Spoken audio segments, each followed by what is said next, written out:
think everybody should be able to hear us now, right?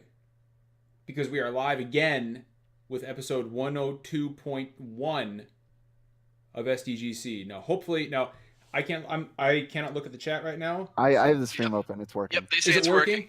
We did it. Yeah, there we go. We fixed it. Woohoo! A very, Video very, game very podcast. special thank you to Gabe, who Thanks, is Gabe. sick and yet got out of bed and helped us fix OBS. What the problem was is OBS updated right before we started today, and it fucked all of our audio up. But honestly, guys, you know what? It wouldn't be SDGC if some kind of shit wasn't completely fucked up beyond all recognition. It's true. So I said this before, and I'll say it again. As you guys can see, we have a smaller show tonight. Brandon said we have the better half of SDGC here. I don't know whether or not I'd agree with that, but we're gonna make do with what we can. I think the rest of the podcast is out watching Black Panther. I think everybody's out watching Black Panther. I'm going to see it on Saturday. I am super excited about it too. Anyway, we are happy that everybody's here. We've got some pretty interesting stuff to talk about. It's been kind of a slow week for video games, as everybody knows. But we still have some pretty cool topics for you guys that I am excited to get into.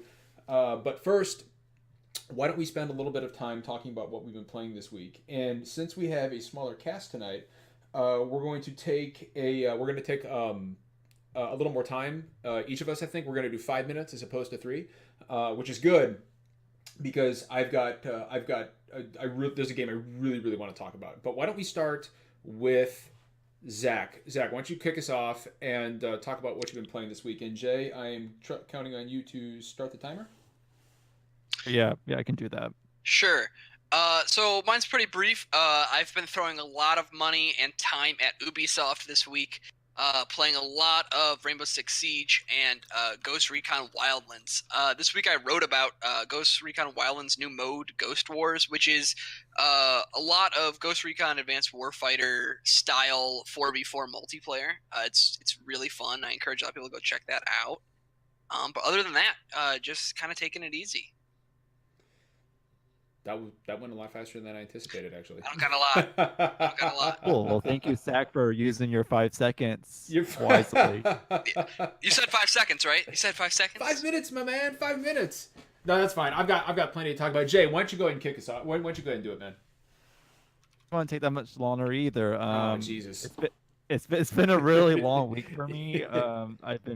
Work's been really stressful, so I haven't really had a lot of time to play games, but I've been playing a lot of Steep ever since I streamed that on our Twitch channel. Steep is an extreme sports game developed and published by Ubisoft, as Zach already talked about. Steep's fun. Steep's a blast to play. I played the Crazy Taxi port on the Xbox 360. Oh, I'm sorry, I missed that. Did you archive it on the YouTube channel? Because I want to go back. Yeah, of course I did. Okay. The soundtrack in it is terrible. Like, Sega went really cheap, and they decided not to relicense the original songs from the the Dreamcast release and the arcade release. So it's just always rip off punk and ska songs, and it's really bad. And the product placement in that game, because in the original release there was KFC and Pizza Hut and all that, they took all that out, so now it's just pizza parlor or fried chicken place. Honestly, the last the last snow skiing or snowboarding game I played was it was the SSX for the PS3. Yeah, I think it came out in 2013. Almost a good game. It was so close to being awesome. That game it was so close. That game is actually good. It's just the survival missions are terrible. That's what ruins it for me. Yeah, I agree. They were bad, but I'll tell you what, the fucking soundtrack in that game was legit. The way they mixed it was extremely well done. It was that soundtrack actually introduced me to a lot of cool bands I had never heard of before. The whole dynamic. I love dynamic soundtracks. So do I. What Doom did and stuff like that. No, but... Go ahead. 360 version, you could actually add in custom music, and That's it would implement the dynamic structure. Of, yeah, that's badass. I wish music. more modern games focused on stuff like that. That's dope. And, it was really cool. You can just add whatever music, and it was slowed down when you're doing a special move or whatever like that. It made Doom feel so much cooler. When you go in for the glory kill, and then you get the bass drop, and then the cool part of the song kicks in for 2 seconds. You know what? Games with good sound mixing are a great example is Shadow of the Colossus, right, just came out a couple weeks, like 2 weeks ago.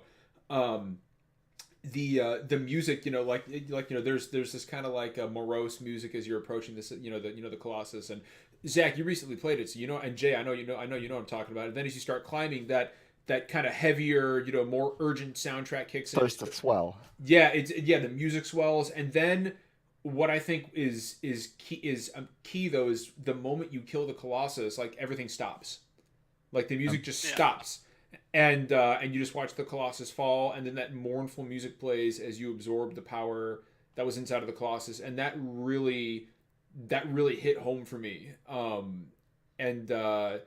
Yeah. Oh god, that's good shit, man. Actually, I want to talk about Shadow Colossus really quickly because Dude, I'm still playing that. Like I talked about this last week, but like you just like talked about the sound. Like whenever you defeat like Colossus, like the music stops. Like in the PlayStation 3 and the PlayStation 4 version, like it fucking sucks when the trophy like notification like ticks. Oh yeah, talk about ruining the moment. Yeah, like you really have to disable. That reminds me of Call of Duty Advanced Warfare had another like trophy moment entirely ruining the mood that they were going for in the scene. It's right at the end of the first mission in Advanced Warfare when you're in South Korea or whatever, and your buddy dies, right? He gets like stuck in the cargo ship or whatever the hell, and he gets blown up. And then like it's this really sad, and that's when your main character's like arm gets severed or whatever. And it's supposed to be like this really like sad moment. Yeah. And then the fucking trophy pops up, and it's called Soulmates. SEOUL, like the capital of Korea. Like, and I just started laughing. Like, who makes a fucking pun like in a scene where like your best friend dies and your arm gets cut off? So just item number 131 on our glitch list. Midi did not get an email when we went live tonight. She usually gets an email. She says in chat. But thank you, Midi, for letting us know. We're gonna look into that. I'll close off my At least we're free. I guess I'll close this off with I was 7 for a class Monday, and a kid brought his Nintendo Switch, so he let me play his Nintendo Switch, which was cool, and he kicked my ass in Mario Kart 8, so I played Mario Kart 8 on the Nintendo Switch. How did it feel? You sound like a really attentive sub. I like it. Okay, like you only had the Joy-Cons. I guess that's what they're called, like those little controllers, and they're a pain in the ass to use. Mm-hmm. Yes, they are. Like I'm trying to imagine playing I used to Bayonetta. play Mario Kart 8 like on my Wii U with the Pro controller, like at 200cc, like perfectly fine. But like this was a pain to play. Those things are smaller in Donald Trump's hands. Anyways, that's all I've been playing this week. So I want to bounce off something that Brandon had mentioned real quick. I love games that allow you to turn off trophy notifications, and the best example of this, I wanted to bring this up, is a game called Lone Survivor: The Director's Cut, made by one guy, Jasper Byrne, and you can pick it up on Vita, you can pick it up on PS4, on PC, and I think it's actually on Xbox as well, but I'm not certain about that. But Lone Survivor, I think it's got like an 86 on Metacritic. It came out a few years ago, but it's basically a 2D pixelated Silent Hill. It is one of the most nerve-wracking, terrifying games I've ever played, and you wouldn't think it by listening to me describe it that way, but it's like Silent Hill if it were on the Super Nintendo, and it is eerie and creepy.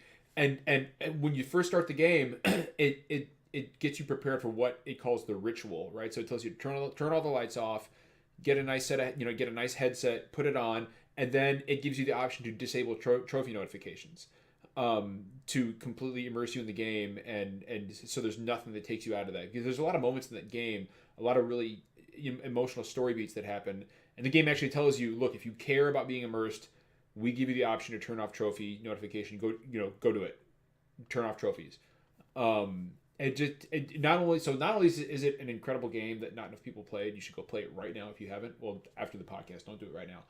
But I love it when games kind of just have a dedication to the atmosphere they're trying to provide. Yeah, not go against like their own goals basically. I really, really appreciate like that. Like with that Call of Duty example, like obviously nobody's looking for hardcore melodrama at a Call of Duty, and like even if that trophy didn't pop up, it's not like that scene was like this emotionally gut-wrenching thing. But still, like it's just so emblematic of like how goofy Call of Duty is to like try to have this super serious scene and then just be like, nah, here's a trophy called Soulmates. Honestly, the most impressive thing about that anecdote is how much of that plot line you remembered. Yeah, no, you're Well, it's because we're Marines, man. I don't know how I remember generic Call of Duty number 17. No, it's because opening story. the guy was a Marine, right, Brandon? He was a Marine. He was actually, yeah. I liked Advanced Warfare a lot, though. I That's did one of too. the- Good campaign. We are so off topic, but good fucking campaign. Yeah, What's the yeah. topic? Yeah. All right, who cares? wants to talk about what they've been playing next? So I do actually. I want to talk about Owlboy, which I started playing the other day. Did that just come out for Switch or it something? just came 'Cause out for I've Switch. Seen, okay, yeah, I've seen It- people talking about it. It actually came out on PC, I think in November of 2016. So Yeah, it's been out a for a while on other But platforms. I've been playing it on the Switch, and this is one of the most beautiful 2D platformers I've ever played. It's pixel art perfection. Yeah. It is perfect. Well, they actually call it high bit. And I mean, you really have to see this game to believe it. Like, I get the same. Like, Brandon, you'll know what I'm talking about. It's like, what if the PlayStation 1 was focused on better looking 2D games instead of... Do you remember 3D the games? first time you played Castlevania Symphony of the Night, you saw Alucard's Yeah. cape flapping, and you're like, Yeah. oh my god, like, this is recreating that for me. The way this guy's wings move, Owlboy's wings move, and the way everything is animated on screen, it is just nothing short of gorgeous. I mean, it is. I can't do it justice. The game has been in development for 8 years, right? It's an 8-year dev time, and it would, in my opinion, anyway, it was worth every one of those 8 years. Like, just the first 5 minutes of the game, like, completely destroyed me. Just completely. For that fucking- Owlboy, it's like one of those games that starts off like really strongly, then like it kind of falls apart. Like yeah, that's halfway through. basically every review of it that I've read. But we'll get into that, I'm sure. Yeah, so like I'm about 3 hours in, and I don't know how it's gonna end. You know, like I have no idea, but I can tell you right now. So The far, gameplay isn't as strong as the visual presentation. It's is not. mostly what I It's hear. so- I haven't played it myself. So just it's I've got a seen really neat reviews. mechanic, right? Like Owlboy himself, his only attack is like a spin move, right? Like that's all he can do is just the spin move. But he's got friends. He's got like a teleporter, and he can teleport any one of his friends at any moment. He can pick them up, and one of them's got like a blaster, and one of them's got like like a shot, like basically like a shotgun. It's like a big blunderbuss.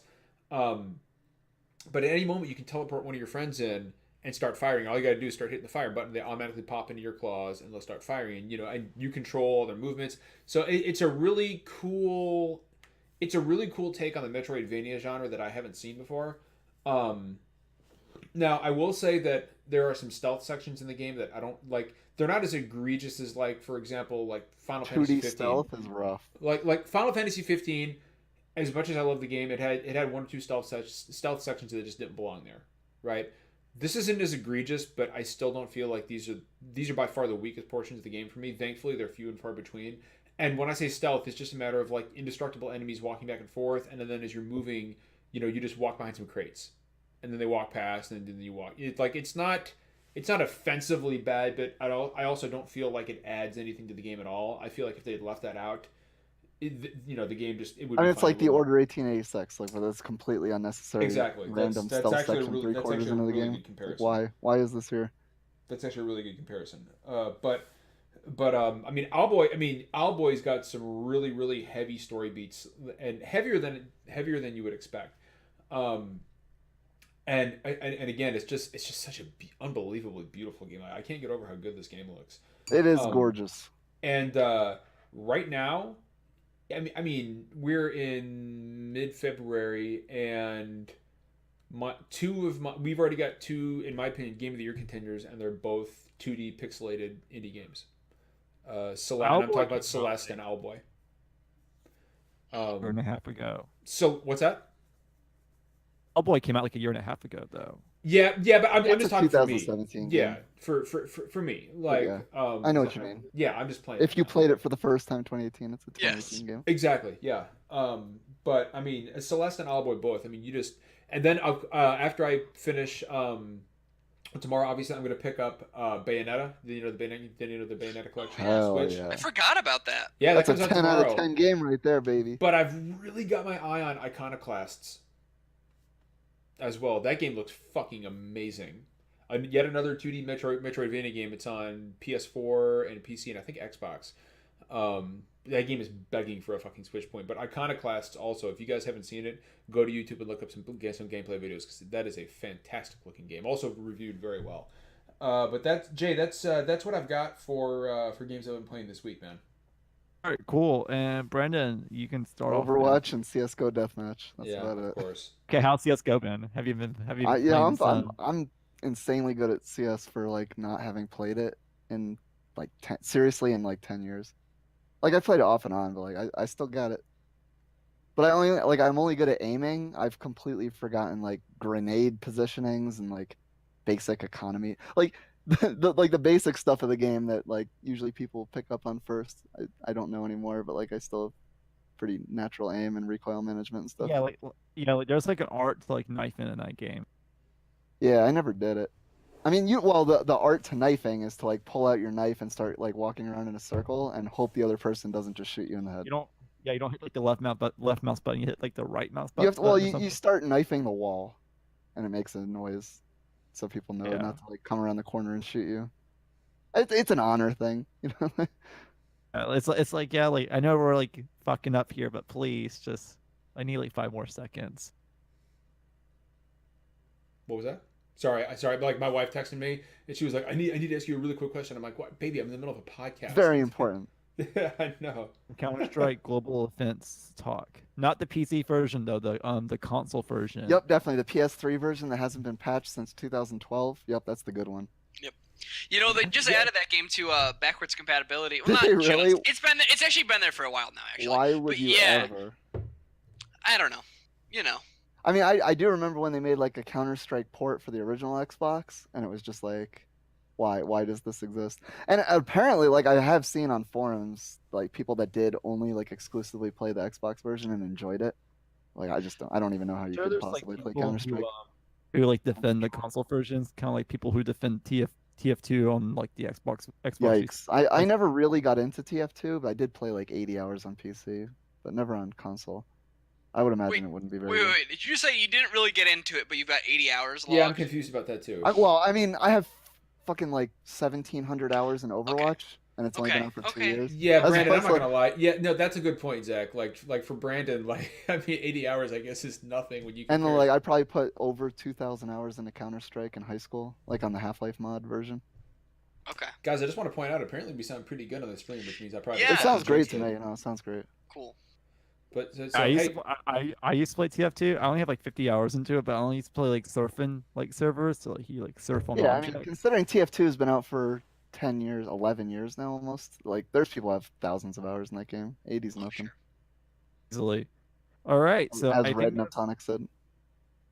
for what we've been playing this evening. I think so too. And I'd like to go ahead and dive into our first topic. And if you guys don't mind, I want to. Well, one thing. I did play a lot of Team Fortress Classic. The reason I didn't get into TF2 so bad is because I played a lot of TFC. And so, yeah. Okay. I'm actually more than willing to let Brandon go over time whenever he wants because all he ever plays these days Yeah. is Overwatch and CS:GO. So whenever he starts talking, I'm like, no, Brandon. Like I'm always hoping that he's gonna tell me he played something else.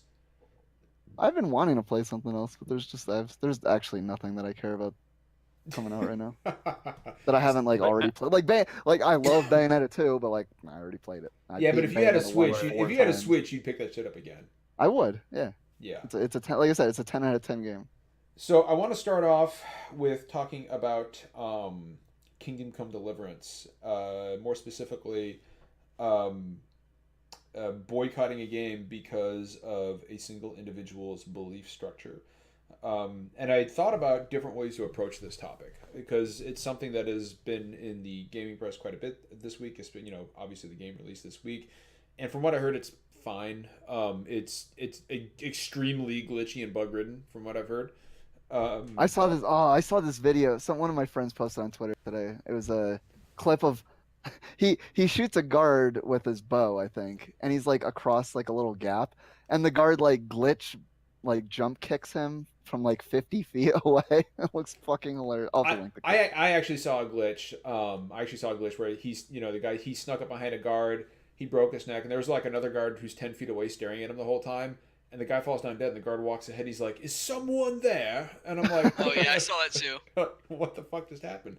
But the game, it doesn't interest me personally because I just think it looks rote and uninteresting, and I'm not. I'm the kind of guy who's if there's swords and no dragons or magic, I'm just not interested in it. But a lot of people are boycotting the game. There's been a lot of controversy around the game because of what the lead developer, whose name is Daniel Vavra.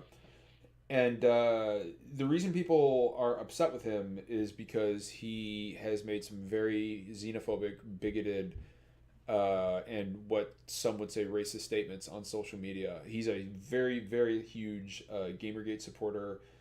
And I brought up a Kotaku article that was written the other year about Daniel Vavra, and it's by Stephen Totillo at Kotaku. And I'll just...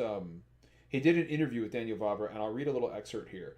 He said, "I was also curious about what makes Vavra tick. I'd only seen him from afar in figurative armor. I'd spotted him as a pugnacious user of Twitter who had mixed tweets about game design with angry complaints about so-called social justice warriors and charges that, as he put it last October, the future of our business is at stake and the progressive media are destroying it with their hateful narrative. He was one of those people I didn't think I had much in common with. Angry last fall when he felt gamers were being attacked by the gaming press and participating in a cycle of outrage that had come to see exemplified Gamergate and its opponents moving from controversy to controversy about discussions of race and gender in games." He says, "Our styles are different to say the least, as I saw then and even in the weeks since. My outlet would write, say negatively about the ham-handed decision by Apple to wipe all games with Confederate flags in them out of the iTunes App Store, whether they were based on history or not. We identified a pattern by Apple of not treating games like a respectable art form. Vavra went way further, taking to Twitter to liken Apple's CEO's vow to remove, as Tim Cook put it, the symbols that feed racism to ISIS's attempts to destroy monuments and eradicate history," which is problematic for all kinds of different fucking reasons. And then I'll end on this. He says, "Maybe I didn't agree with every single thing feminist critics Anita Sarkeesian said about how women are depicted in video games. Plenty of it seems reasonable and obvious, but I've never been troubled by what I simply saw as critique that would compete in a marketplace of ideas. Vavra, however, would liken her to book-burning Nazis. This is the ultimate goal of social justice warriors, destroy all that which is offensive. He came off as playing to Twitter fans as someone who would vilify people he disliked. And he has said some stuff on Twitter that is problematic about race and gender, and just all in all, it doesn't come across as somebody that I want to support. And I had mentioned that on Twitter a while back, and somebody told me, somebody says, "Well, John, I mean, who cares? You have to be able to separate what the man says from the game he makes, and you don't know that everybody on his team is racist." And I said, "Yeah, that I get that. I'm sure not everybody on his team is racist, but at the end of the day, if for me personally, if I buy that game and I play that game, I am validating what he says, not with my thoughts, but with my money. So I'm conflicted on it. I don't want to see the rest of his team suffer because people don't buy his game. Because I'm sure there are some very good people on his team, but at the same time, I have serious moral and ethical issues with spending my money on a game whose lead developer is, let's just put it frankly, a fucking racist and a Gamergate supporter. So that's where I'm at, but I wanted to see what you guys thought, and I'll throw it to... We started with Zach on games. Well, I'll throw it to Jay first. Jay, I don't know, man. Dude, am I all fucked up, or I don't know? What do you think? Because I honestly don't think you are. I think you're in the right here, but that's just me. I get the argument of you have to separate the artist from the art or whatever, but the thing is like this dude is the lead designer of the game, so as we're to get into the game, it will most likely be his, because he's the lead designer. He's one of the heads of the game. His creation, so like his name's like attached to it, and he's the one that's like talking to everyone and kind of promoting like his views. Does that make sense? Yeah, no, he's the face of the game. Like a sound, I mean, like I'm not trying, like, because I want once to happen. If he was just like a Q&A tester, like it wouldn't be a huge deal. I mean, like it would still be a deal, but it wouldn't be like this right now. Like, does that make sense? Like, but he's the lead designer, so like, it's like he's like shooting like all this gamer, oh, I'm pro Gamergate, blah blah blah stuff. So like it would get into the game more than likely, just because those are his ideas. And I mean, I don't know, like maybe he doesn't want his ideas to be reflected in a video game, but I mean they could. Well, then shut your fucking mouth. It's kind of like the Xbox One E3 last year. That one game that got revealed the last night. Oh yeah. Yep. And yeah, and everyone's like, "Oh shit, this looks dope." And then like the guy's like, "Oh well, feminists are ruining the world, and I Oh wanted God, I to remember that. showcase Yeah. that in my game." And everyone's like, "Yep, nope, I'm out of here." That was a So guy that was a guy that had a certain point of view, and he Yeah. wanted to demonstrate that certain point of view in the game. And like in that case, you can't separate the art from the artist so because he is the game. Zach, I know you want to cut on this too. Um, Sure. Before you do, I want to offer up this, right? I liken it to the dev who got fired from Subnautica. You are, you can say whatever you want, right? Like especially in America, we have freedom of speech, right? It's Twitter is an open forum. You can say whatever you want. You are free to speak your mind. You are not free from consequences.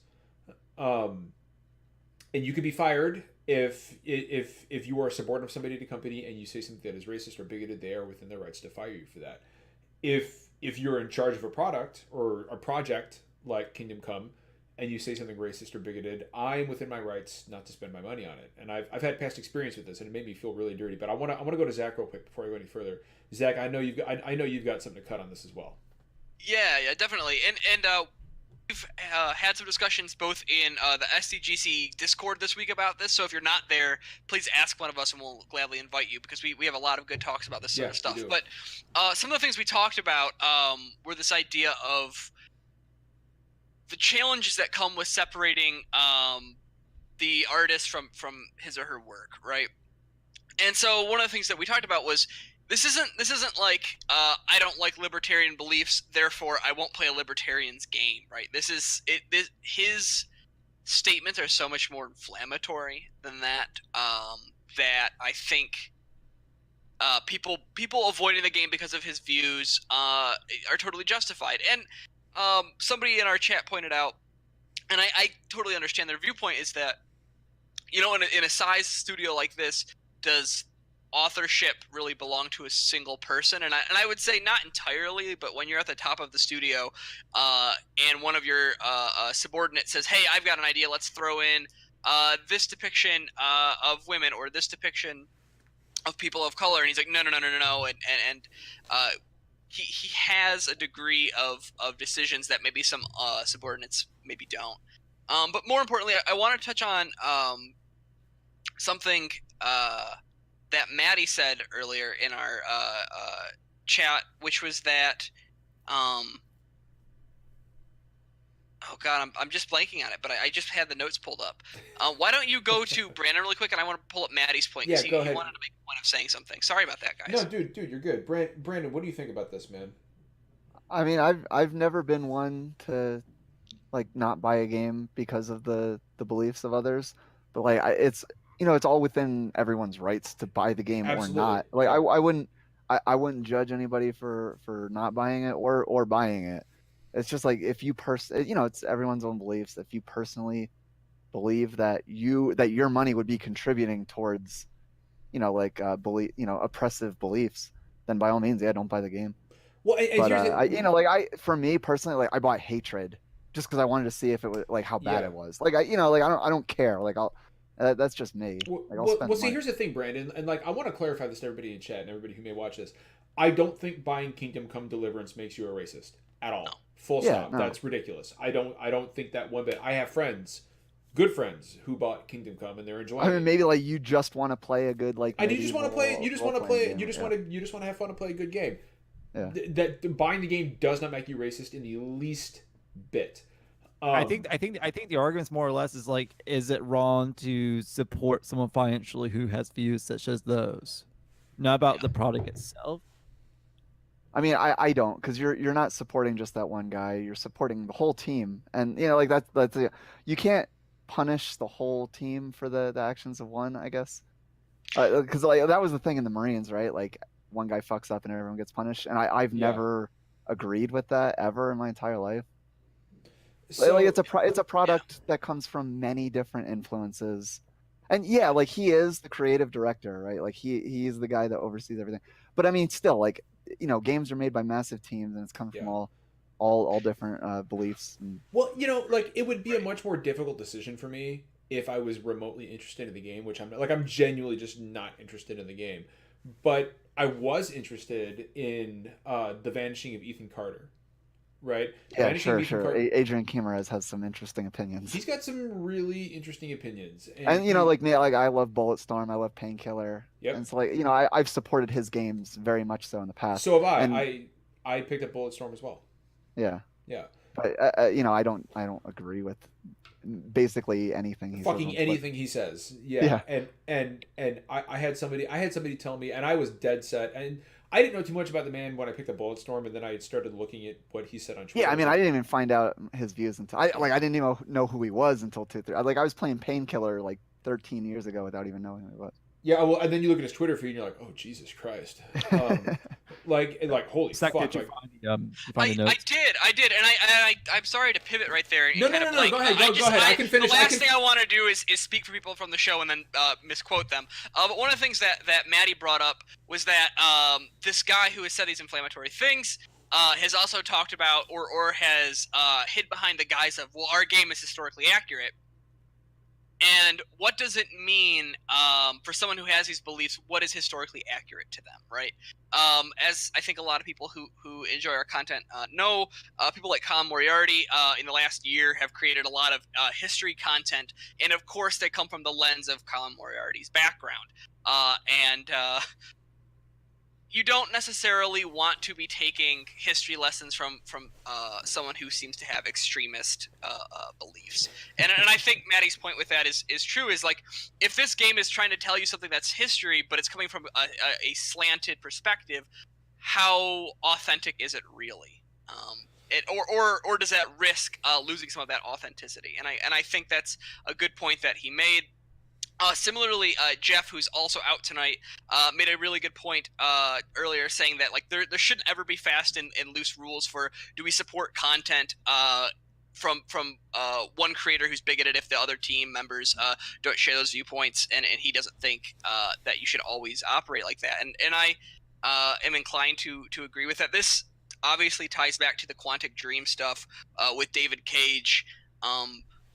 Do we punish these people who are, subordinates to corrupt or shitty or otherwise problematic people? Probably not, right? Like, if Kingdom Come bombs or if Detroit bombs, David Cage is fine. This guy is fine. It's the people who are doing this hard crunch time work who are going to feel the wrath, and like, that sucks. So right?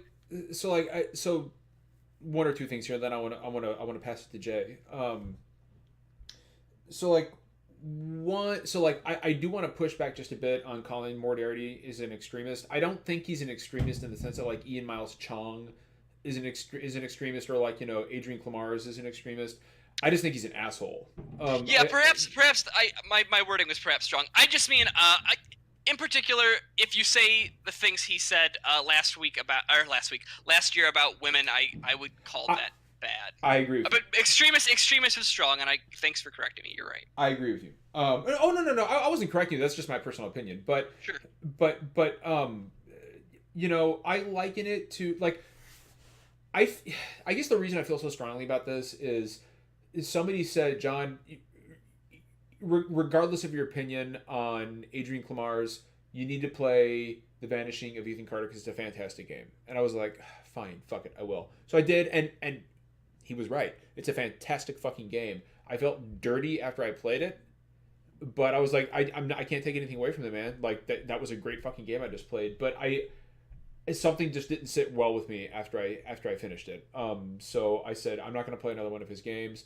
I liken it to not going to, like Dio in chat said he doesn't watch Woody Allen movies. I'm right there with him. I think that's a great comparison. I think Woody Allen's a fucking rapist. Or not a rapist. He's a pedophile. He slept with this fucking underage, stepdaughter, which is just But yeah, I will not watch a Woody Allen movie. In the same vein, I will not watch a Sean Penn movie because when I was in the Marine Corps, he went all over the place insulting the troops. So I will not watch a Sean Penn movie. But Jay, I wanted to bounce it back to you real quick and ask you. I'm trying to figure out the best way to frame this. if you got an individual on Twitter who says something questionable, like Daniel Vravra has done many times, um, there have been a lot of people on Twitter calling for that studio to be closed. I feel like that's taking it too far. Because it's not just Daniel Vavra who I can't remember the name of his studio. It's like Warhammer Studios or like War Shield Studios. It's something with war in it. But there have been calls for that studio to close down, and I also want to stress the danger of taking it too far if you're on our side, right? Because just because Daniel Vavra is a piece of shit, that doesn't mean the rest of the people on his team deserve to suffer for it. Jay, I wanted to see what you thought about that. I like to make some points here. I believe Kingdom Come was actually a Kickstarter game. Was it really? Yeah, it was funded Kickstarter. It was I a did not know Kickstarter that. game. So, whole studio doesn't need to shut down. If this Daniel guy becomes too much of an issue, the best thing for him to do, I know he's a lead designer, it would probably not go over very well, is to simply let him go. That's easier said than done. That's really easier said than done. Not everyone at the studio deserves to lose their job because of one person's opinion. You're on this conversation. It just no one deserves to lose their job. Actually, okay. And I really liked, and they were having issues with guitarists. It wasn't known until a couple months ago, but the guitarist left and he went back to doing solo stuff. And it turns out the guitarist was kicked out of the band legally because it had turned out that he had done some stuff with women that was really questionable, and everyone became uncomfortable with it. Mm-hmm.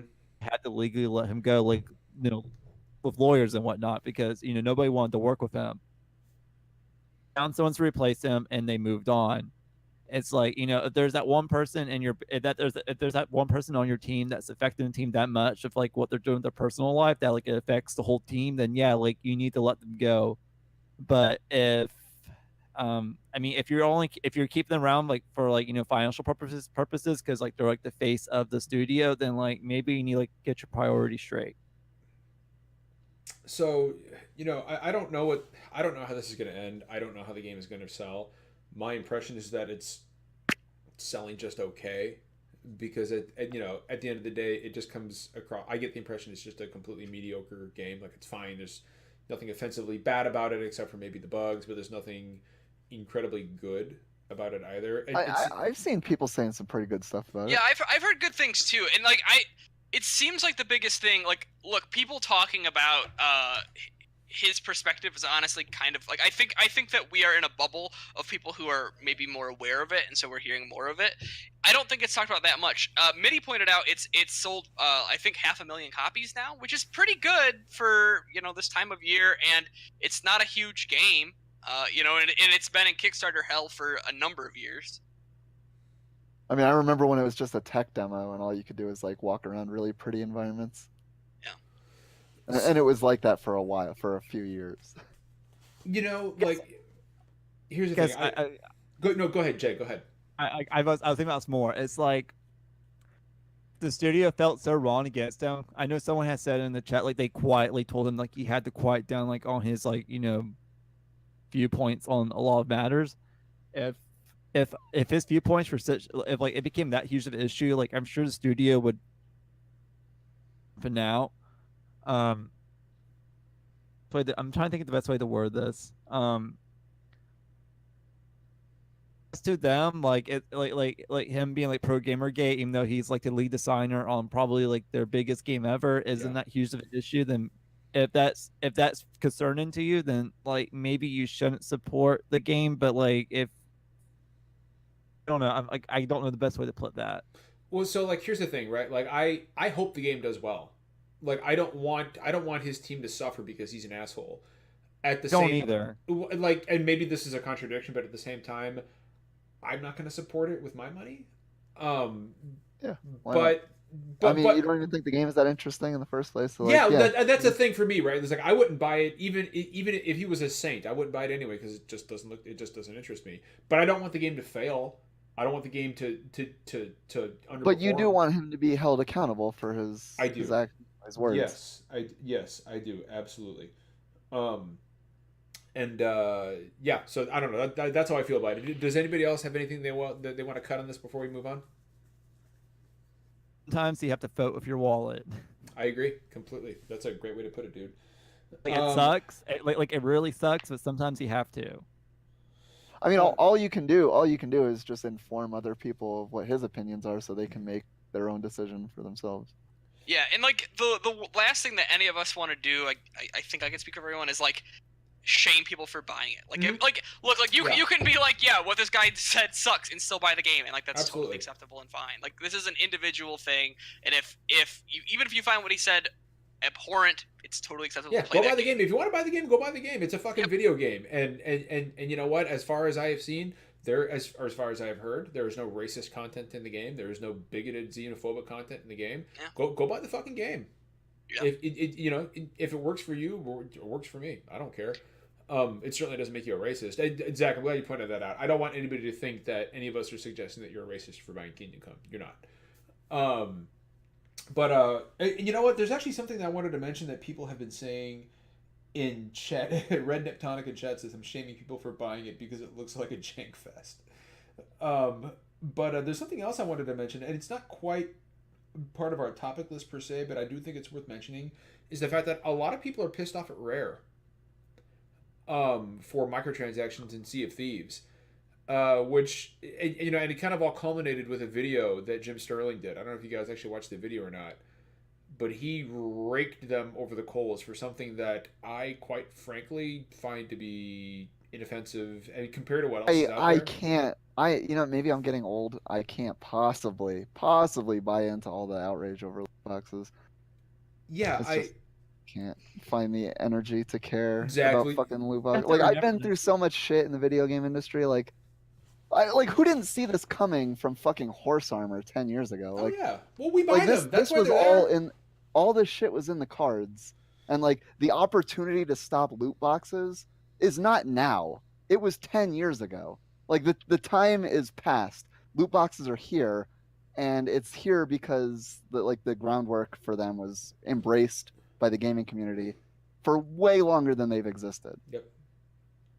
Well, I saw Zach shaking his head. Just needs to stop stirring the pot and take a chill pill. That's the, like, so yeah. All the people who were like, oh man, big deal, don't buy it if you don't like it. Like, that was the time.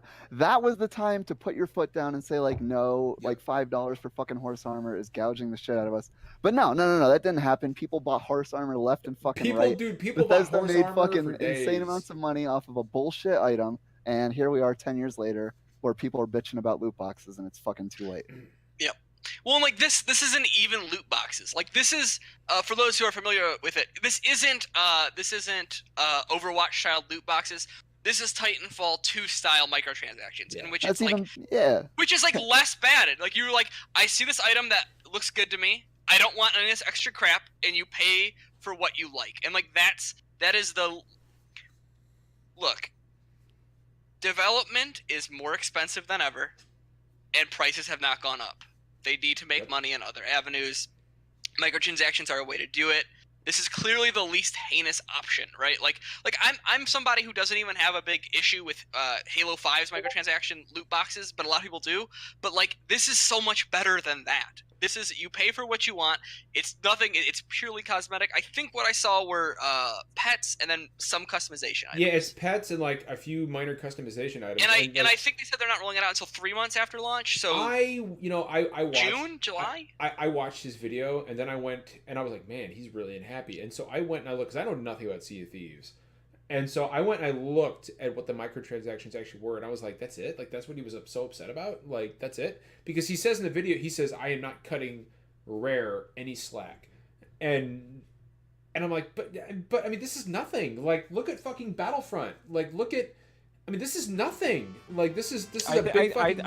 I think people forget that Sea of Thieves is gonna be the launch game for Xbox Game Pass, like for all their first party games be on Game Pass from here on out, and like probably more than half the people playing Sea of Thieves is probably playing through Game Pass. So they're probably losing like a shit ton of money. So like, that's like the least amount of like microtransactions that you could do. They're being very generous, actually. Well, and like what's really funny though is like if you're using Game Pass to try Sea of Thieves, you could buy all the microtransactions they'll have, and I'm sure you probably won't be able to give them more than the $60 cost of admission in March, right? Yeah. Like, it is such an inoffensive thing that they're putting into their game, and I think Jim Sterling and there are other content creators that fall into the same path where they are required through Patreon and through other services to create content, to manufacture outrage.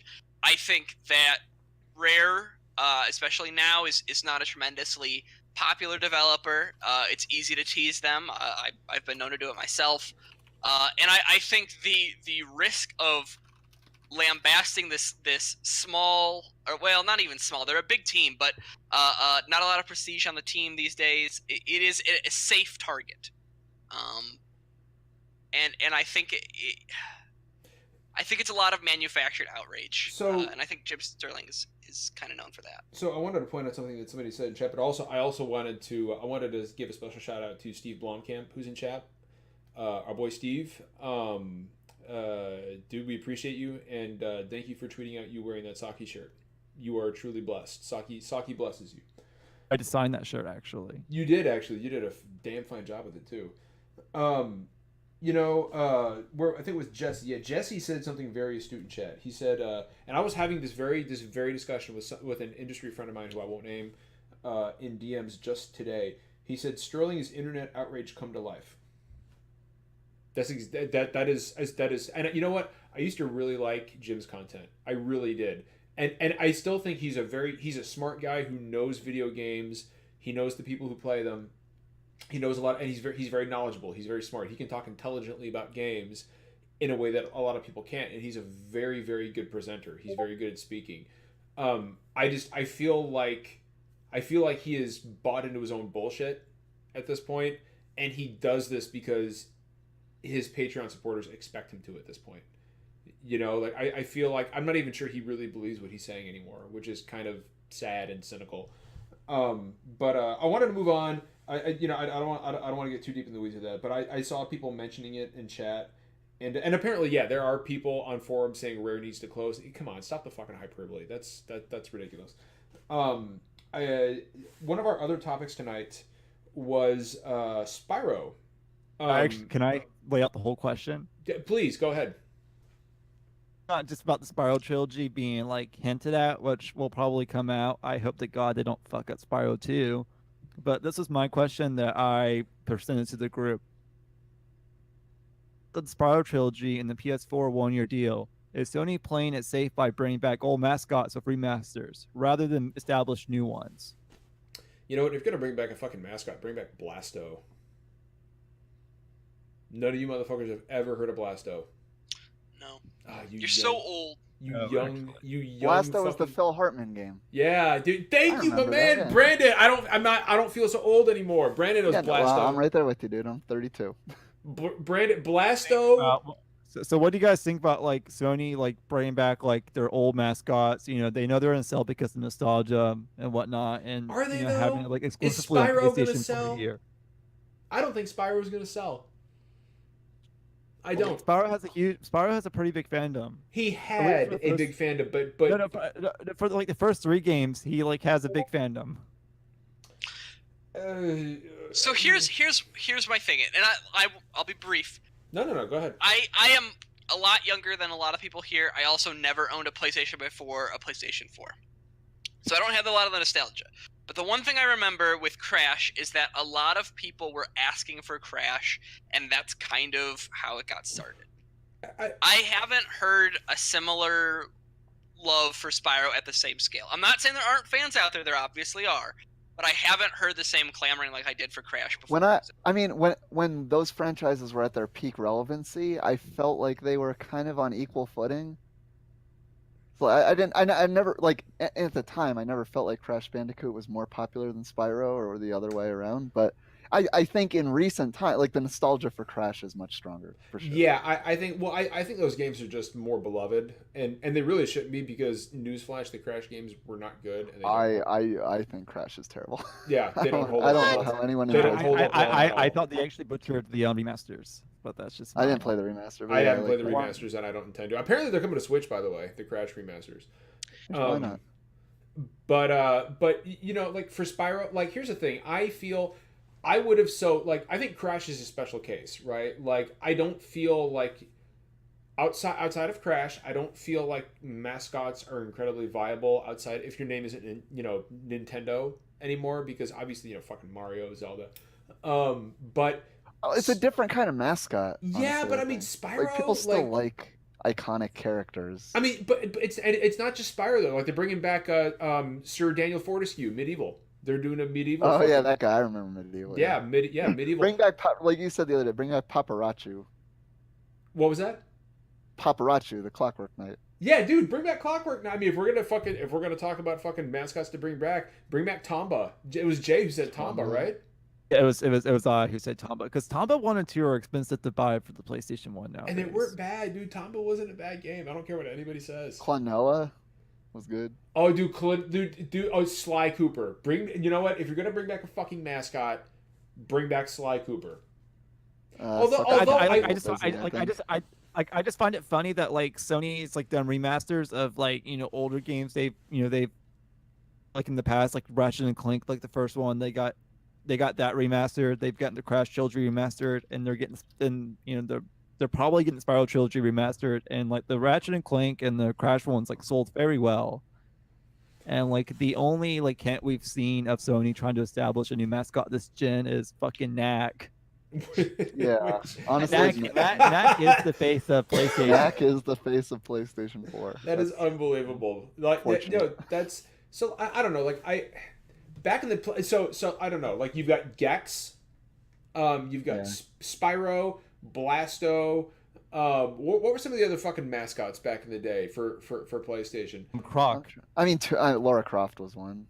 Was she? Well, I'm talking the like cartoon character. I'm talking Okay, like, you mean like Sly Cooper anthropomorphized yet? animal mascots? Yeah, I did mention Sly Cooper. Yeah. Okay. No, Brandon had a great mention with Klonoa. That was a great. Klonoa. Yeah.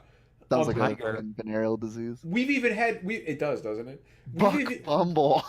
Glover was another. Did the Bubsy remake already come out? 64 clone.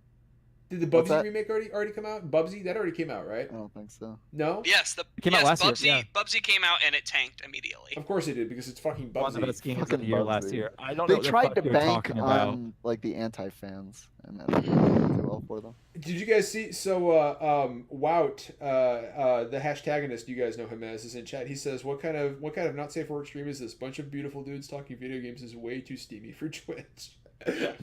What's up? Was Jumpin' Flash kind of considered a mascot? Yeah, it was actually a little bit. Jumpin' Flash. Vib Ribbon, the little bunny rabbit from Vib Ribbon. Be really fun for a VR experience. I remember Arrow the Acrobat. Yeah. I do actually. Since Steve and Wout are both in chat, this is a good time to point out that they will both, Steve Blomkamp and Wout, who is at the hashtagonist on Twitter, will both be on SDGC next week. Neptonic got the fucking Buck Bumble theme song stuck in my head now. Can we play that on the air? Is that possible? I can't because if I can somebody. Let's not fucking clean up tonight. Yeah. Come on. Yeah, let's not test John's. Please, no. We've got a really. Apparently, we sound really silky smooth right now, and I don't want to. Well, that's very real. That's pretty real. I have another question to ask, I guess, since we mentioned the Crash trilogy. So John mentioned that the Crash trilogy is coming to the Switch. It's also coming out for the PC, but it's not coming out for the Xbox. So do you think Sony, like somewhere in the contract, they're like, you cannot sell this on the Xbox whatsoever? And That's do you think that is strange? I mean, it's coming to Switch, but not Xbox. That's what I've heard. Yeah. So I don't want to bring this up with this angle because I worry that it starts the wrong kind of conversation. But I just wanted to kind of point out quickly that Dead Rising 4, Rise of the Tomb Raider, Xbox had timed exclusivity, and it received a lot of backlash. And I think these kind of deals deserve backlash because I think it's anti-consumer in a lot of ways, and it's shitty. Yeah. But I question why there isn't the same reaction. I don't think it's a fanboy thing. I don't think because it's Spyro. I'm talking about Crash too, right? Like, okay. I don't think this isn't a fanboy thing. I think it's more along the lines of that.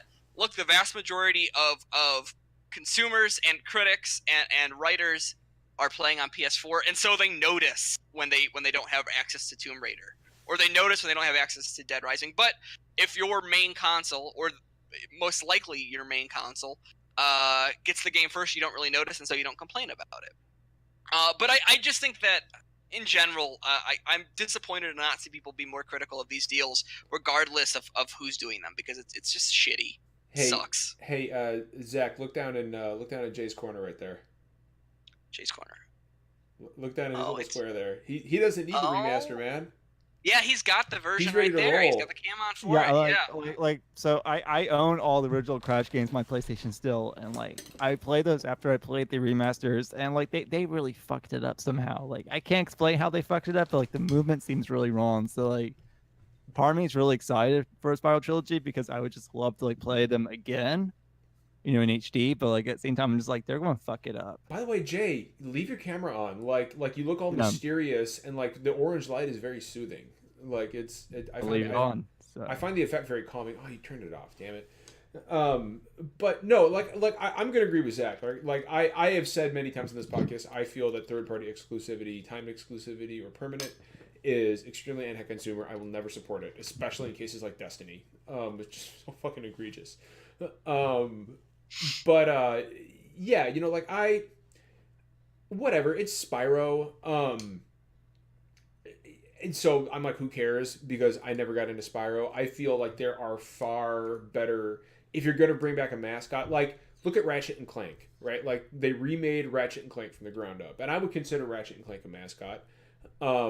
Definitely. Yeah, and that game was fucking superb. Like Zach, if you haven't played the remake of Ratchet and Clank, you need to, because it's like it's a good one to jump into. Yeah, like, no, Zach. Ready for me to break your heart? Please. I bought it for $20 during an Amazon flash sale. Played halfway through it, let it collect dust for 6 months, sold it back to GameStop. Zach, why? It's like playing a Pixar movie. I know. I'm consistently really disappointing with these retro games. The game's only like 6 hours long. I know.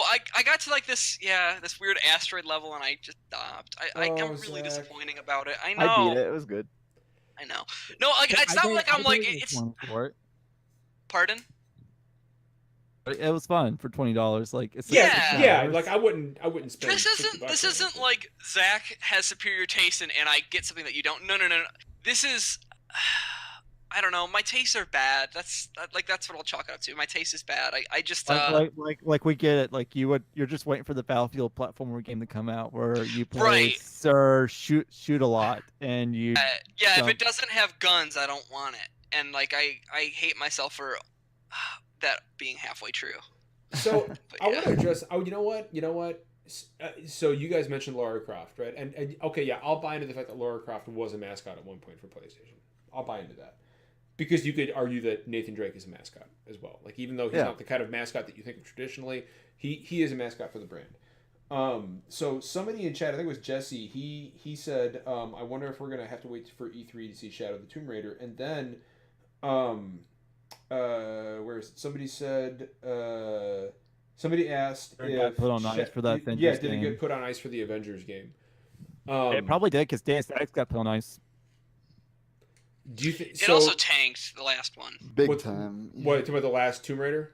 No, but Deus Ex. Oh, Deus Ex could totally tank, which sucks. I think Square's like put all the Western like franchises on ice right now for like their Marvel deal. And Jesus, they fucking dropped Hitman developer. Yeah, that's true. Yeah. So I don't know, like that's a good question, because we know, like, we heard about Shadow of the Tomb Raider and we haven't seen hide nor hair of it. Like, and that Avengers game is going to be huge. Like, you guys know that's going to be huge. So do you feel like, I don't know, do you guys think it's, let's answer that. Do you guys think it's possible that Shadow of the Tomb Raider got possibly, if not totally sunk, then put on the back burner to focus on Avengers? Because honestly, from a financial standpoint, that's probably a smart move. Actually, Dire Wolf in the chat says that Square Enix did mention they're going to reveal Shadow of the Tomb Raider this year. That's Sam, by the way. Dire Wolf is Sam Tolbert. I can't keep up with usernames. I know there's so many of them. But Jay, I missed what you said. Can you say that again? That it was not put on ice. They've already stated it's going to be revealed this year. Like they're going to release like a trailer for it this year, probably. Yeah, but do you think it releases this year? Because I mean, with the event. So here's the thing with Avengers: Infinity War hitting in May, in my opinion, the smart money is on Shadow the Tomb Raider put on the back burner to focus on that Avengers game, because if you're going to get an Avengers game out, this is the year to fucking do it. Yeah, they released like an official tweet in like December saying like a new game is coming as Yeah, they like just a linked it. major event in 2018. But you don't think it releases this year? I think it's faster to make a new Tomb Raider, than it is to build Avengers from the ground up. Well, I guess you also have to consider how long has the game been in development, right? Because we don't really Yep. know that. It's probably been in development for a while now, so I don't know. Maybe I'm wrong. I mean, when was the last Tomb Raider game? 2015? No. Or was it 15. 16? It was 15. No, Yeah, it was 15. You're right. No Yeah, shit. on Xbox, it was Yeah. 15. And then it came to It was PlayStation because a it was year 15 later. for the Xbox release, and it was 16 for the PlayStation 4 release. Yeah. So Okay. everybody played it in 2016. Yeah, Yeah. basically, yeah. Yeah. And how did that? And if I remember correctly, the game when it released anyway, completely tanked because they made the very, very odd decision of releasing it right on top of Fallout. Okay, But I always hate that talking point, because like there's no fucking way, right? Like there's no way they could have planned for that. yeah, but I mean, move the release date, like delay it Okay. a month, like. And like, look, I'm not gonna pretend I know how contracts work, because I don't. But devil's advocate here, they signed a deal with Square Enix saying, "Yep, 1 year of exclusivity." That might have hinged on it being a 2015 game, right? Like when they signed the deal, like there are windows that are made, and I have no idea how. So there is no, you're right. I mean, there is something to that. Like, I mean, Final Fantasy 15. The reason they didn't delay Final Fantasy 15 any more than they already did is because they said, "Look, we're contractually obligated to get this game out in 2016. If we don't, we're going to be in trouble. So we've got to get it out." And no fucking regrets. That game was amazing. I don't give a shit what anybody says. Final Fantasy 15 is the second best in the series. Anybody says otherwise is fucking wrong. I only like the fourth version on my phone. But I want to play the pocket version on Switch. Actually. Bring the pocket version to Switch. But Yeah, yeah. I'm gonna sum this up and say that exclusive deals are shitty for consumers. I agree. It's why I own both a PlayStation and an Xbox, because it's just like there's some games I want to play my PlayStation, there's some games I want to play my Xbox. Because you're a true gamer, Jay. A true gamer. I am a true fucking gamer. I'm one of those fake gamers who doesn't own. I don't own all the consoles, so I'm just hashtag fake gamer over here. Bring us to our next topic, Jay. I owned a Sega Saturn at once, so maybe I am a true gamer. Zach's like, all right, let's just fucking move on. Jay, what's our next topic, buddy? Is about Star Wars, the Star Wars IP. Ah, yes. So there have been rumors going around that Disney is considering moving the Star Wars IP to either Ubisoft or Activision, and taking it away from EA. So up front, there has been no validation of this rumor whatsoever. Was it who? Okay, who initially reported this? I was it Kotaku or was it Eurogamer? Trusted Review or something. Was it Trusted Reviews? Because I know Eurogamer picked it up, and if Eurogamer picks it up and runs with it, there's probably a modicum of truth to it. Yep, that's true. So, and honestly, after Battlefront 2, it would not shock me if Disney picked this up and moved it elsewhere. However, having said that, you have to believe that there are contractual matters to take into account here, right? Like, can Disney just take the Star Wars license willy-nilly away from... I'm sure Disney has like enough money like in the vault that they can just buy out the contract if they want to. Yeah, I'm sure they have an out somehow. But So, I mean, here's my thing, though. Like, Marcel, I love you, but I don't see them giving it to Ubisoft. yeah, neither do I. Like that's Why? that feels Why? like- Disney already gave them Avatar. But it feels like wild fan speculation based on the blowback for Star Wars Battlefront. I don't know. So, look, let's look. I have no doubt that Disney is unhappy with Battlefront 2's performance. Like, I don't see how they could be happy with it. I mean, the game underperformed by like 1.5 million, which is not a small number, and it was absolutely savaged in the fucking And the place. microtransaction money wasn't Yeah. there. Yep. And it was just there's that. It got ripped apart and ridiculed by the press and by gamers. It would not surprise me one bit if Disney was thinking about shopping this somewhere else. But I don't know. Ubisoft just doesn't. it doesn't make a whole hell of a lot of sense to me because I mean, would they cancel Respawn's game? No. I no, mean, no. they would probably say, look, going forward, we're no longer going to be an exclusive studio.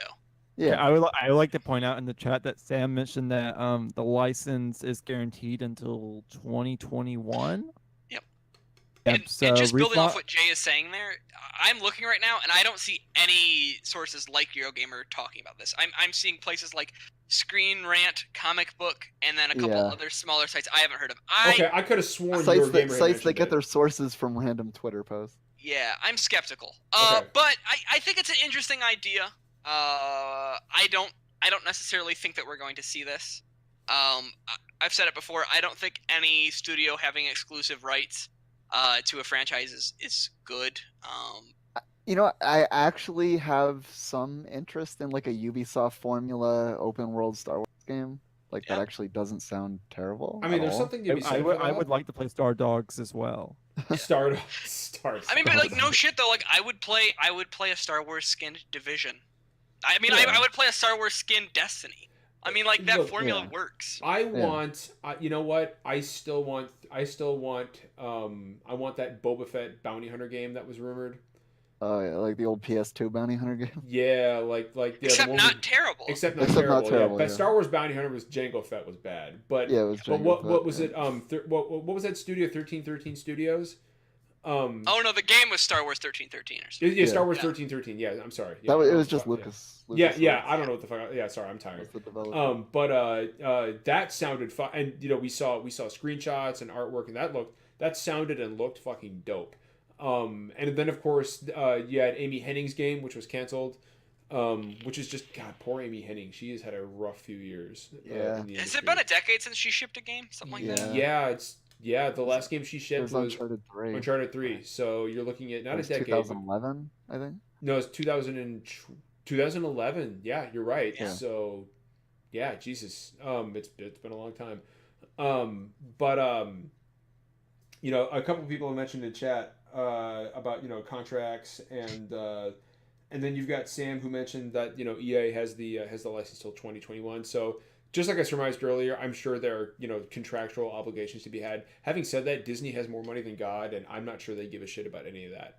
I mean, I'm sure EA could sue them, but I'm also sure, Disney would say, look, here's X money, shut the fuck up and go away. Because dude, Disney owns fucking everything at this point. So, which I'm honestly a little uncomfortable with, to be perfectly frank. I wish Disney at this point, I wish they would let like other developers work on other like LucasArts games, like a bunch of like LucasArts like IPs they have locked up, like The Dig and like Monkey Island and Indiana Jones. Like it'd be nice if they actually did some stuff with that. And what was it? Dude, yeah, those Indiana Jones games were dope. Well, I think we'll probably see that. And like, look, this is coming from someone who isn't always the biggest Star Wars fan, but that becoming an annualized film series will lead to fatigue, and I think we'll see the same thing in games, and that people won't want to be playing Star Wars quite so frequently. And I do think eventually we'll see them dip back into older LucasArts IPs that aren't just Star Wars. I would love to see a new Secret of Monkey Island. Here's my hot. I actually don't want to say new Secret Monkey Island. I just wish they would re-release Monkey Island 3. Okay, yeah, I'm good with that. I'm okay with that.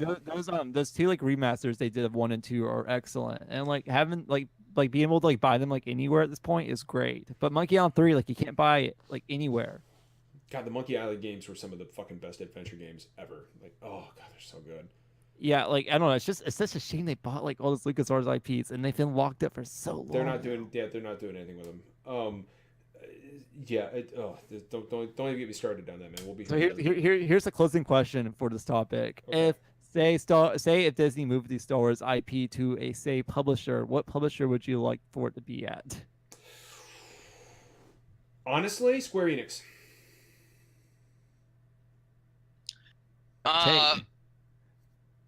Ubisoft or THQ. THQ. THQ.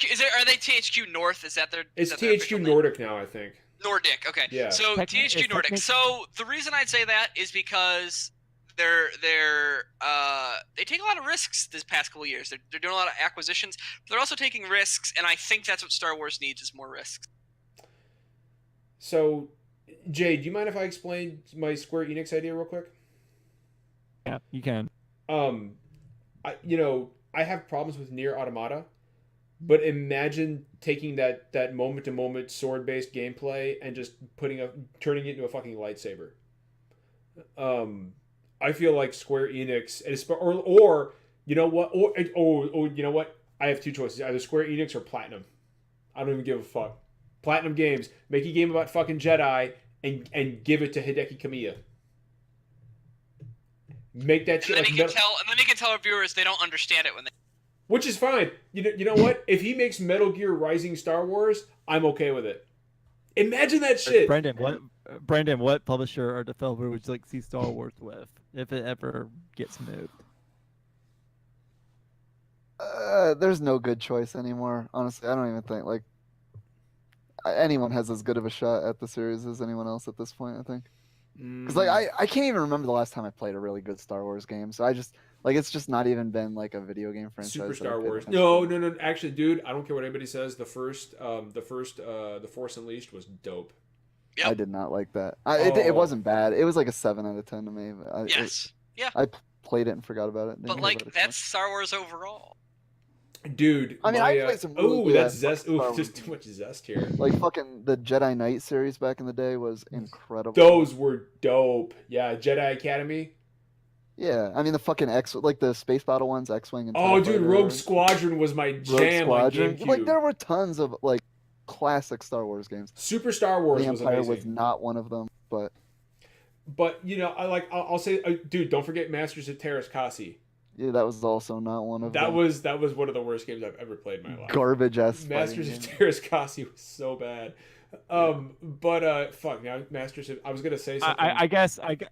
I guess if I had to choose a publisher or developer, as Brendan said, I think it's been a long time since I've played a good Star Wars game. The last Star Wars game I attempted to play was The Old Republic at launch.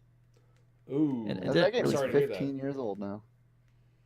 Well, is it really that? Plus, I really can't think of a good developer for Star Wars games nowadays. It's hard to say. The Star Wars games the Star Wars game I want the most now it's like a flight simulator game, and I don't know who could make that nowadays. Yeah, I could trust. Who's gonna make a good arcade flight? I really just want a good really good X-wing or TIE Fighter game, but who makes Ace Combat? That I was also thinking the developer of Ace Combat. Yeah, Namco, but I don't want fucking Star Wars. Dude, I mean, dude, I think an Ace Combat, but Star Wars that could be yeah, no, that'd be badass. Yeah. I mean, I know a lot of people haven't played it, but Criterion did all of the space combat stuff, both for the PSVR version and for all the space stuff in Star Wars Battlefront 2, and it's actually pretty compelling. Those were the best parts about Battlefront, in my opinion. I mean, it's they're pretty good if that's what you're looking for. Okay, so people in chat go ahead. If I have to give it to a publisher developer, I'm probably gonna get red on for one of my choices. It's a tie between Square Enix or Activision Blizzard. Blizzard is because I would want to see Square Enix or Blizzard make a Star Wars MMO. That's all I want at this point. I'm glad that somebody agrees with me on Square Enix because I think. You will never get another Star Wars MMO. Oh no, that's get it. I know I'm never going to get it, which is a shame because I like the ideas of the Old Republic, but I don't like the game overall. Yeah, that game was successful for them, but I feel like they just put way too much effort into the whole MMO market is just not there anymore. I like what Square Enix has done with Final Fantasy 14, and I would just like to see that as a Star Wars reskin. I don't know, I would just want more of create your own Star Wars experience rather than one be one be tailored to me. Yeah, I would rather play a Star Wars RPG than a Star Wars hack and slash. I just remember my and I'll end with this. My dear departed friend Joel, rest in peace. Back when The Force Awakens came out, or not The Force Awakens, The Force Unleashed. Jesus, we're both huge Star Wars fans, and we were playing it, and he calls me. And I was like, dude, what do you think? And he says, I just threw a Wookiee through a fucking tree, and I've the my first entire mission life to say that. It was pretty memorable. First Yeah. mission was pretty memorable. So good. So just watching the stormtroopers' heads roll around. That was the first Star Wars game I ever I mean, played who where doesn't I felt wanna like a play as Darth badass Vader? Force user. Just walking forward, nothing stopping him like that. That's a power fantasy right there. Yeah, but like that trailer where they have you pulling down the battleship and then in the game it's like a Oh, dude, that was the QTE. worst. It's a Pulling- QT. Yeah. Pulling down the battleship, I will give you this. Pulling down the Star Destroyer. pulling down the Star Destroyer was one of the worst gameplay experiences. What I've is ever the had. line that the character repeats like every 10 seconds? Pull it out of the sky. Like Yeah, every yeah. 10 seconds. Oh my god. That was a It's- decade ago and I It was like Oh. the only thing that's worse, and Brandon will know what I'm talking about, is in Final Fantasy 15. Spoiler alert: the final fight against Arden, in the final phase, yeah. when you're whacking against What's Arden. Arden is giving this soliloquy like this. He's like, when your father died, you were nowhere to be found. And the Yeah. whole time Noxus is like, dead meat. You're dead meat. Yeah, You're dead I meat. remember. Yeah, you remember that? I was like, his stupid stock phrases. yeah, he just because you got to hold out attack, and like I could like thank God the subtitles were on because I would not have. Because Arden's telling me like how he's lived in darkness for millennia and he's got a tragic past, and the whole time Noxus is just like, "You're dead meat. You're dead meat. You're dead meat." I was so over leveled by like by that boss battle, but like that fight was so fucking easy for me. I thought the fight was epic as fuck. It was a great fight. It was pretty It epic. was just so- I it was really so liked the easy. penultimate boss fight again. What was it, a freight? Ifrit, yeah. That was I badass like the fight. whole. It'll be and we'll end the podcast on this. It'll be interesting to see, Brandon, what happens on March 6th when the Royal Edition comes out because they're completely changing the final dungeon. Yeah. Oh, I didn't know that. That's all. Yeah, gonna be they're first person. they're making it much longer. They're adding like Corleonis is going to be there. The King. Yeah, I felt the final dungeon was incredibly disappointing, and it's not even a dungeon. It's like It's just city- Insomnia. Yeah, it's just. But they're completely broken changing it, bosses. dude. They're adding new bosses and new cutscenes, and like now Core is going to be there, and the rest of the Kingslave is going to be like storming Insomnia with you. Yeah, so- it felt the lead up to the last fight was very anticlimactic, but the last fight Like itself. that's was just good. Yeah. that's just the game that never ends. But also, like, I feel like that's a game they can't spoil at this point because they might just change the story. So, Yeah, like, it might exactly, just be, like old spoilers at this point. you never know what version of Final 15 you're gonna be playing. But man, I was playing Final Fantasy 15 version 2.6.75, and like they changed the staircase, yo. Like you walk up the staircase now, and there's a new cat there that gives you a quest. Yeah, fucking. By the way, crazy I just thing. want to point out before we end, a couple of people in chat say they haven't played Final Fantasy 15. I just want to let you guys know, Arden being the villain is not a spoiler. You will know he's the villain the moment you meet him. There is no way. I mean, like they don't outright tell you he's the villain when they first introduce, but there is no way that anyone goes like, "Oh yeah, he's just a completely normal." Yeah, That dude's wearing like dark purple clothing. Like you know he's they evil. introduce him in such an ominous way. that, Yeah, like, oh, there's something going on with this you guy. will know the moment you meet him that he's the villain. Yeah. But He, like, gets a boat and he's right there. He's like, hey. Yeah. He just randomly pops up. And you're Yeah, like, and oh, well, okay. Apparently, this guy's supposed to be important. yeah, and he's got the oily British accent, and Yeah. he's making sinister comments, and He plays into the stereotype big time. yeah, exactly. He's the stereotypical villain. He's a great villain, but I like him. But yeah, we'll go ahead and cut it off here. I really enjoyed the conversation tonight, guys. I had a great time. Me too. And I also want to thank everybody in chat for coming back after our technical issues. It's getting better every week, like because apparently we sound glorious now that we got our sound figured out. Apparently we sound great. So that's awesome. I want to remind. Oh, and by the way, Super Moo, who won Dragon Ball Z, it finally arrived the other day. It only took Best Buy because I ordered it on Amazon.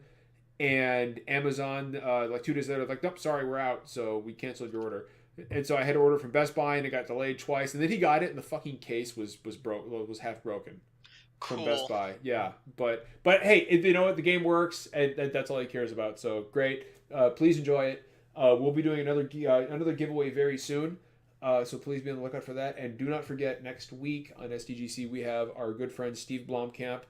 Who, by the way, if anybody didn't know, he is actually the cousin of Neil Blomkamp, the filmmaker, which is just a pretty cool tidbit that some people weren't aware of. And our friend Wout at the Hashtagonist, they will both be on SDGC at the same time next week. Good friends of the podcast, and we are very, very excited to have them back on. Can I say one more thing before we end? Please. I think Pause for Popcorn is coming back next week, right? It is. Pause for Popcorn comes back next week with Black Panther. talking about that Black Panther, and I know that Twitter is on fire about Black Panther. Holy shit! I am going to see like, it on Saturday night. And I I just can't see fucking tweet wait. after tweet like, "Oh, this is the best movie ever." I can't fucking wait, dude. It's the highest rated Marvel movie now. Is it really? On Rotten Tomatoes, it's still like 97% on Rotten Tomatoes.